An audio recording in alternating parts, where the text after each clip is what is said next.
السلام علیکم ورحمۃ اللہ وبرکاتہ۔ بسم اللہ الرحمن الرحیم۔ ایک دفعہ سلطان صلاح الدین ایوبی رحمۃ اللہ علیہ اپنے عربی نسل کے تیز رفتار گھوڑے پر سوار جا رہے تھے۔ وہ سفر سلطان صلاح الدین ایوبی رحمۃ اللہ علیہ کا کافی طویل اور لمبا سفر تھا، کیونکہ وہ سفر سلطان صلاح الدین ایوبی رحمۃ اللہ علیہ ایک بزرگ شیخ سے ملنے کے لیے کر رہے تھے۔ جب سلطان صلاح الدین ایوبی رحمۃ اللہ علیہ بادشاہ رینالڈ کے ساتھ امن معاہدہ کرنے لگے تو اس سے پہلے ایک بزرگ جو کہ ایک خفیہ غار میں رہتے تھے اور سلطان صلاح الدین ایوبی رحمۃ اللہ علیہ کو مشکل وقت میں رہنمائی کرتے تھے، اس کا پیغام سلطان کے پاس پہنچا۔ شیخ محترم کو بھی اس بات کی خبر لگ چکی تھی کہ سلطان صلاح الدین ایوبی رحمۃ اللہ علیہ بادشاہ رینالڈ کے ساتھ جنگ بندی کا معاہدہ کرنے والے ہیں، لہٰذا جیسے ہی سلطان صلاح الدین ایوبی رحمۃ اللہ علیہ نے اس شیخ محترم کا پیغام سنا تو اگلی صبح اپنی عربی نسل کے تیز رفتار گھوڑے پر سوار ہوئے اور اپنی منزل کی طرف روانہ ہو گئے۔ سلطان صلاح الدین ایوبی رحمۃ اللہ علیہ اپنے گھوڑے پر سوار جا رہے تھے کہ سلطان صلاح الدین ایوبی رحمۃ اللہ علیہ کا گزر ایک ایسی جگہ سے ہوا جہاں سلطان صلاح الدین ایوبی رحمۃ اللہ علیہ نے ایک بہت بڑی مسجد دیکھی، لیکن وہ مسجد بالکل سنسان اور ویران تھی۔ اس مسجد کے حلیے اور ارد گرد کے حالات کو دیکھ کر سلطان کو ایسا لگا کہ اس مسجد میں کئی سالوں سے کسی مسلمان نے قدم بھی نہیں رکھا، کیونکہ ظہر کا وقت تھا مگر ایک بھی نمازی دکھائی نہیں دے رہا تھا۔ سلطان صلاح الدین ایوبی رحمۃ اللہ علیہ اپنے گھوڑے سے اترے، مسجد کے ساتھ میں بنے ہوئے کنویں پر گئے، وہاں جا کر ایک لوٹا پانی کا نکالا، پانی پیا اور وضو کر کے مسجد میں نماز ادا کی، اور نماز ادا کرنے کے بعد مسجد کے صحن میں آئے تو ادھر ادھر دیکھنے لگے۔ سلطان بڑے حیران تھے، کتنی بڑی مسجد اور ارد گرد بہت آبادی بھی ہے، لیکن آخر یہ مسجد ویران کیوں پڑی ہوئی ہے؟ یہ بات سلطان صلاح الدین ایوبی رحمۃ اللہ علیہ کو بہت پریشان کر رہی تھی۔ سلطان صلاح الدین ایوبی رحمۃ اللہ علیہ اپنے گھوڑے پر سوار ہوئے اور آہستہ آہستہ چلنے لگے تو اتنے میں سلطان صلاح الدین ایوبی رحمۃ اللہ علیہ کی نظر ایک کسان پر پڑی جو کھیتوں میں بنے ہوئے کنویں سے پانی نکال کر اپنی فصلوں میں ڈال رہا تھا۔ سلطان اس کے پاس گئے اور کہا، اے بزرگ، کیا تم مجھے بتا سکتے ہو کہ اس مسجد کے ارد گرد اتنی آبادی کے باوجود اس مسجد میں لوگ نماز کیوں پڑھنے نہیں آتے؟ آخر یہ مسجد اتنی کیوں ویران پڑی ہوئی ہے؟ یہ سن کر اس کسان نے کہا، حضور، یہاں کے مسلمانوں کے ایمان کمزور ہو چکے ہیں اور موت کو اپنے سامنے دیکھنے کے بعد لوگ اس مسجد میں داخل نہیں ہوتے۔ لوگوں کے اندر اتنا مضبوط ایمان نہیں کہ موت کو سامنے دیکھ کر اس مسجد میں نماز پڑھنے کے لیے جائیں۔ یہ سن کر سلطان صلاح الدین ایوبی رحمۃ اللہ علیہ بڑے حیران ہو گئے اور کہا، بزرگ، آپ مجھے تفصیل سے بتاؤ، آخر یہ مسجد کس نے بنوائی تھی اور اس مسجد کی ویران ہونے کی وجہ بتاؤ۔ تو اس نے کہا، حضور، یہ مسجد 4 بستیوں کے بیچ میں ہے۔ یہ جو سامنے آپ کو مغرب کی طرف سے بستی دکھائی دے رہی ہے، یہاں پر ایک گاؤں آباد ہے اور اس گاؤں کا نام ایسی لکھا ہے۔ شمال کی جانب جو آپ کو آبادی نظر آ رہی ہے، یہاں ایک قبیلہ آباد ہے اور اس قبیلے کا نام تیزن ہے۔ مغرب کی جانب ایک بازار ہے اور شمال کی جانب بھی ایک بہت بڑا گاؤں آباد ہے، اور حضور، جس جگہ آپ مسجد بنی ہوئی ہے، اس جگہ پر اس 4 بستیوں کے درمیان میں کئی سال پہلے ایک چودھری کی حویلی تھی۔ اس چودھری کے پاس بہت زیادہ دولت تھی، بہت ساری زمینیں تھی، اس کے پاس گھوڑوں کے استبل تھے، بھیڑ بکریوں کے ریوڑ تھے، اور اس کا 1 سال کا اتنا اناج اکٹھا ہو جاتا کہ اگر وہ سارا اناج ان 4 بستیوں میں بانٹ دیتا تو سارا سال اس بستی کے کسی بھی گھر میں اناج ختم نہ ہوتا۔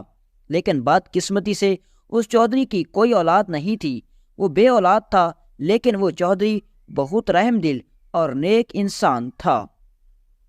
وہ غریبوں اور یتیموں کی مدد کرتا تھا، اور ان 4 بستیوں میں اگر کسی بھی کو کسی چیز کی ضرورت ہوتی تو وہ چودھری ہی ان کی مدد کرتا۔ وقت گزرنے لگا۔ جب چودھری نے دیکھا کہ وہ بہت بوڑھا ہو چکا ہے اور اس کے بعد اس کی دولت کو سنبھالنے والا کوئی نہیں ہے، تو اس نے گھوڑوں کے استبل بیچ کر غریبوں میں بانٹ دیے، غریبوں کی، یتیموں کی مدد کی۔ جن گھروں کے اندر نوجوان بیٹیاں تھیں اور ان کے ماں باپ کے اندر ان کو رخصت کرنے کی طاقت نہیں تھی، تو اس چودھری نے ان کی مدد کی اور ان غریب ماں باپ کی بیٹیوں کی رخصتی کروائی، حتیٰ کہ اس کے گھوڑوں کا استبل بک گیا، اس کے بھیڑ بکریوں کے ریوڑ بک گئے اور اس کے پاس موجود اناج بھی بک گیا، اور اس نے وہ سب کچھ غریبوں میں بانٹ دیا تھا۔ اب چودھری صاحب کے پاس صرف اس کی زمینیں اور اس کی حویلی بچی تھی۔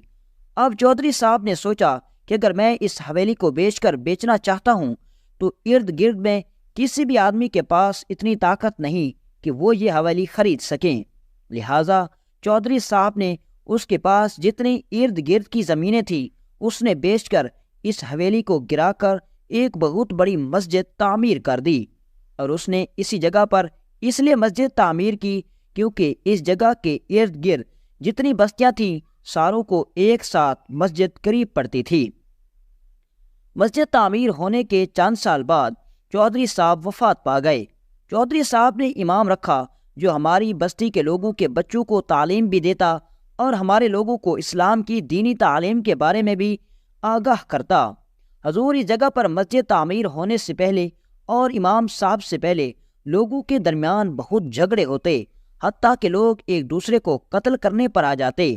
لیکن اس جگہ مسجد تعمیر ہونے کے بعد ہماری بستی کے ارد گرد کے اکثر لوگ 5 وقت کی نماز ادا کرتے، امام صاحب کی باتیں بڑی دلچسپی سے سنتے، اور ان بستیوں میں جتنے بھی چھوٹے بچے تھے وہ قرآن پاک پڑھنے لگے، اور یہ لوگ بہت خوشحال ہو گئے تھے، اور امام صاحب کی بار بار سمجھانے کی وجہ سے اب یہاں کے لوگ آپس میں جھگڑا نہیں کرتے تھے۔ لیکن حضور چودھری صاحب کی وفات کے چند سال بعد مسجد میں ایک ایسا حادثہ پیش آیا جس کے بعد اس حادثے نے اس مسجد کو ویران کر کے رکھ دیا تھا۔ یہ سن کر سلطان بڑا حیران ہو گیا کہ آخر ایسا کون سا حادثہ پیش آیا، تو اس بزرگ نے کہا، ایک رات مسجد کے امام صاحب عشاء کی نماز پڑھا رہے تھے، ساری مسجد نمازیوں سے بھری ہوئی تھی، اچانک دیے بجھ گئے، مسجد کے اندر اندھیرے چھا گئے، اور جب دوبارہ دیے جلائے گئے تو وہاں پر امام صاحب غائب ہو چکے تھے۔ لوگوں نے تلاش کرنے کی پوری کوشش کی، حتیٰ کہ امام صاحب کے ایک بال کا بھی نام نہ پتہ چلا۔ یہ سن کر سلطان صلاح الدین ایوبی رحمۃ اللہ علیہ بڑے حیران ہو گئے کہ آخر امام صاحب کہاں غائب ہو سکتے تھے، کیا بستی کے لوگوں نے اسے تلاش نہیں کیا؟ تو انہوں نے کہا، حضور وہ امام صاحب ان بستی والوں کے لیے بہت بڑا سہارا تھا جو اس مسجد کو کئی سالوں میں امامت کرا رہے تھے، لہٰذا بستی والوں نے دن رات امام صاحب کو تلاش کرنے کی کوشش کی، لیکن امام صاحب کا پتہ نہ چلا۔ اس کے بعد بستی والوں نے ساتھ والے گاؤں سے ایک اور امام صاحب کو لے آئے اور اب اس مسجد میں امامت کرنے لگے تھے۔ لیکن پھر چند دن گزرے کہ پھر اسی طرح عشاء کی نماز کے وقت اندھیرا چھا گیا، اور جب اندھیرا ختم ہوا، دیے جلے تو پھر سے وہی واقعہ دہرایا گیا۔ گاؤں والے حیران و پریشان ہو گئے کیونکہ پھر دوسرا امام صاحب غائب ہو گیا۔ پوری مسجد میں ہلچل مچ گئی، حتیٰ کہ یہ بات آگ کی طرح تینوں گاؤں میں پھیل گئی، لیکن امام صاحب کا کچھ بھی پتہ نہ چلا۔ بستی والے حیران ہوتے کہ اگر امام صاحب کو اغوا کیا جاتا ہے تو آخر اغوا کار تو اس کا ثبوت چھوڑ کر جاتے، لیکن اس کا کوئی بھی پتہ نہ چلتا۔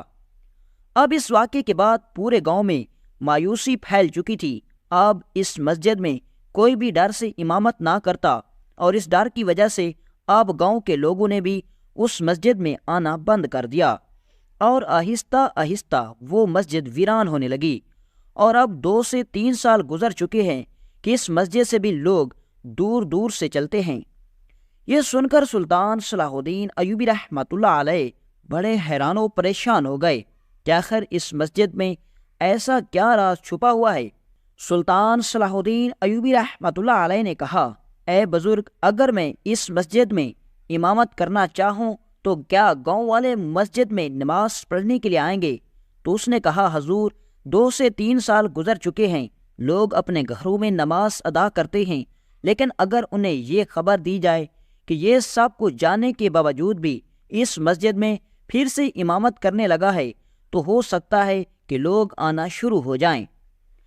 سلطان صلاح الدین ایوبی رحمۃ اللہ علیہ نے کہا، اب اس مسجد میں امامت کراؤں گا، تم جا کر بستی کے ہر گھر میں یہ خبر بتا دو تاکہ بستی کے جتنے بھی بوڑھے بزرگ بچے ہیں وہ مسجد میں نماز پڑھنے کے لیے آ سکیں۔ اس کسان نے کہا، حضور آپ مسافر ہیں، پتہ نہیں آپ کہاں سے آ رہے ہیں اور کہاں جانے والے ہیں، لیکن آپ ان بستی والوں کی خاطر اپنی جان کو کیوں قربان کرنا چاہتے ہیں؟ ہو سکتا ہے کہ آپ کے ساتھ بھی وہی حادثہ ہو جائے، آپ کے بیوی بچوں کا کیا ہوگا، اور یہ بھی ان کو معلوم نہ ہوگا کہ آپ کہاں گئے ہیں۔ یہ سن کر سلطان صلاح الدین ایوبی رحمۃ اللہ علیہ نے کہا، تم میری جان کی پرواہ نہ کرو، اب اس رات سے میں پردہ اٹھا کر رہوں گا کہ آخر اس مسجد میں امام مسجد کہاں غائب ہو جاتا ہے۔ سلطان صلاح الدین ایوبی رحمۃ اللہ علیہ اس مسجد کی طرف روانہ ہو گئے۔ شام کا وقت ہو رہا تھا۔ سلطان صلاح الدین ایوبی رحمۃ اللہ علیہ نے دیکھا کہ بستی کے 5-6 بزرگ اس مسجد میں داخل ہوئے اور سلطان صلاح الدین ایوبی رحمۃ اللہ علیہ کو تنبیہ کرنے لگے کہ اے نوجوان، تم یہ حرکت نہ کرو، اس سے تمہاری جان بھی جا سکتی ہے۔ سلطان نے کہا، اگر تو میرے پیچھے نماز پڑھنے کے لیے تیار ہو تو میں ضرور امامت کروں گا۔ بزرگ تیار ہو گئے۔ سلطان صلاح الدین ایوبی رحمۃ اللہ علیہ نے مغرب کی نماز ادا کی۔ نماز ادا کرنے کے بعد سلطان صلاح الدین ایوبی رحمۃ اللہ علیہ کے لیے کھانا لایا گیا۔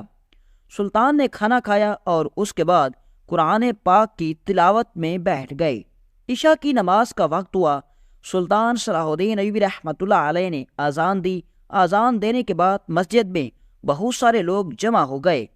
کچھ لوگوں کے دل میں مسجد میں باجماعت نماز پڑھنے کا شوق تھا تو کچھ لوگوں کے دلوں میں یہ تجسس تھا کہ آخر یہ سب کچھ جاننے کے باوجود مسجد میں ایسا کون بہادر انسان ہے جو اب بھی امامت کرنے کی جرأت کر رہا ہے۔ سلطان صلاح الدین ایوبی رحمۃ اللہ علیہ نے عشاء کی نماز کی جماعت شروع کرائی۔ ابھی سلطان دوسری رکعت میں گئے تھے، پھر سے وہی واقعہ دہرایا گیا۔ اچانک دیے بجھ گئے اور جیسے ہی دیے جلائے گئے تو امام وہاں سے غائب تھا۔ پھر سے مسجد میں ہلچل مچ گئی اور لوگ ایک دوسرے سے کہنے لگے کہ ہم نے اس نوجوان کو کہا تھا کہ تم اپنی جان خطرے میں نہ ڈالو۔ اب اس مسجد میں بہت سارے لوگ جمع ہو چکے تھے۔ لوگ ایک دوسرے کو کہہ رہے تھے کہ وہ ایک مسافر تھا اور اس نے مسجد کو آباد کرنے کی خاطر اپنی جان کو داؤ پر ڈالا، لہٰذا ہمیں اس آدمی کو ضرور تلاش کرنا ہوگا۔ وہ لوگ ابھی باتیں کر رہے تھے کہ اتنے میں جہاں سلطان صلاح الدین ایوبی رحمۃ اللہ علیہ کا امامت کے لیے مصلی بچھایا گیا تھا وہ جگہ ہلنے لگی۔ لوگ ڈر گئے کہ آخر اس مصلی کے نیچے کیا ہے۔ اتنے میں نیچے سے ایک دروازہ کھلا۔ وہ اصل میں ایک سرنگ تھی۔ اس سرنگ میں وہ سلطان صلاح الدین ایوبی رحمۃ اللہ علیہ باہر نکلے۔ یہ دیکھ کر وہ بستی والے بہت ڈر گئے۔ اتنے میں سلطان صلاح الدین ایوبی رحمۃ اللہ علیہ ایک آدمی کو گریبان سے پکڑتے ہوئے اوپر کھینچ کر لائے۔ بستی کے لوگ سلطان کو عجیب و غریب نظروں سے دیکھ رہے تھے اور سوچ رہے تھے کہ آخر یہ سرنگ کہاں سے آ گئی، اور اس سرنگ کے بارے میں کسی کو نہیں پتا تھا۔ جب سلطان صلاح الدین ایوبی رحمۃ اللہ علیہ باہر نکلے تو لوگوں نے کہا، حضور یہ سب کیا ماجرا ہے، کیا آپ ہمیں بتا سکتے ہیں؟ تو سلطان صلاح الدین ایوبی رحمۃ اللہ علیہ نے کہا، اب اس رات سے پردہ اٹھ چکا ہے۔ تو گاؤں والوں نے کہا، حضور آخر ایسا کیا ہوتا تھا کہ امام صاحب غائب ہو جاتا، لیکن آپ خوش نصیب ہیں کہ آپ صحیح سلامت واپس آ گئے۔ تو سلطان صلاح الدین ایوبی رحمۃ اللہ علیہ نے کہا، یہ آدمی بادشاہ رینالڈ کا ایک جاسوس ہے۔ جب بادشاہ رینالڈ کو خبر ملی کہ یہ علاقہ سرحدی علاقہ ہے اور بادشاہ جانتا تھا کہ اگر لوگ اسی طرح مسجد میں 5 وقت کی نماز ادا کرتے رہے، ان کے بچے دینی تعلیم حاصل کرتے رہے تو یہ لوگ بہت بہادر اور طاقتور ہو جائیں گے، لہٰذا اس نے اس مسجد کو ویران کرنے کے لیے اس کے نیچے ایک سرنگ بنوائی ہوئی تھی، اور جو بھی مسجد کا امام امامت کرتا تو رات کے اندھیرے میں اس کے نیچے سے دروازہ کھولا جاتا، اور دروازہ کھلتے ہی وہ امام مسجد سرنگ میں جا گرتا اور اس کے نیچے موجود بادشاہ رینالڈ کا یہ جاسوس اس کو قتل کر دیتا، لیکن میں جانتا تھا کہ میرے ساتھ بھی کچھ ایسا ضرور ہوگا، لہٰذا میں پوری طرح ہوشیار تھا۔ میں نے جیسے ہی امامت کرائی تو دوسری رکعت میں جاتے ہی اندھیرا چھا گیا اور اچانک سے نیچے دروازہ کھلا اور میں نیچے گر گیا، اور فوراً اس آدمی نے مجھ پر حملہ کیا، لیکن میں نے اس کے حملے کا جواب اپنی تلوار سے دیا، اور میں نے تلوار نکال کر اس کی گردن پر رکھ دی، اور جب میں نے اس کو مارنے کی دھمکی دی تو اس نے سارے راز اگل دیے اور بتایا کہ جب بھی کوئی امام اس مسجد میں امامت کراتا تو عشاء کی نماز کے وقت ہم اس کو نیچے کھینچ لیتے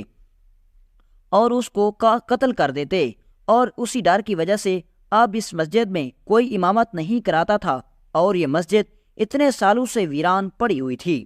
جب یہ سارا ماجرا ایک گاؤں کے بوڑھے آدمی نے دیکھا تو اس نے کہا کہ تم سے پہلے 3 امام اس مسجد میں امامت کرتے ہوئے اپنی جان گنوا بیٹھے، لیکن کسی میں اتنی جرأت نہ ہوئی کہ وہ اس راز کے بارے میں پتہ لگا سکتے۔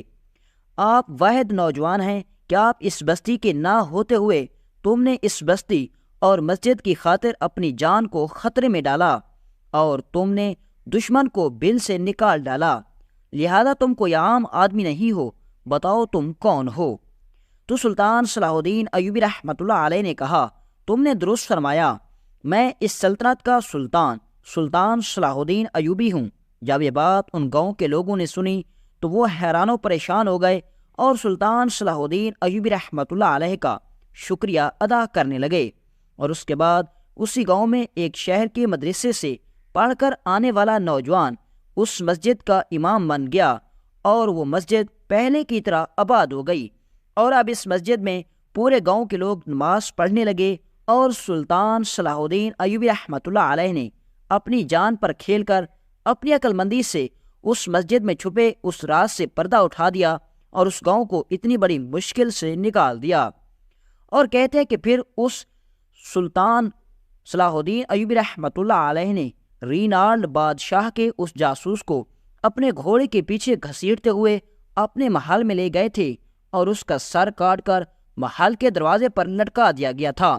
اور ہر ایک آدمی کو بتایا گیا تھا کہ اس کافر نے مسجد کو ویران کرنے کے لیے کس طرح کا گھٹیا کھیل کھیلا تھا۔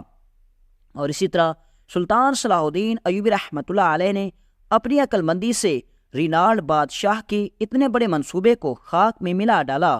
اور بہت سی روایات میں یہ بھی ملتا ہے کہ معاہدے کے وقت سلطان صلاح الدین ایوبی رحمۃ اللہ علیہ نے رینالڈ بادشاہ کو اس پادری کا سر تحفے میں دیا تھا، اور میز پر اس کٹے ہوئے سر کو دیکھ کر رینالڈ بادشاہ کا چہرہ دیکھنے قابل تھا، جس کو دیکھنے کے لیے سلطان صلاح الدین ایوبی رحمۃ اللہ علیہ نے ایک ایک پل کا انتظار کیا تھا۔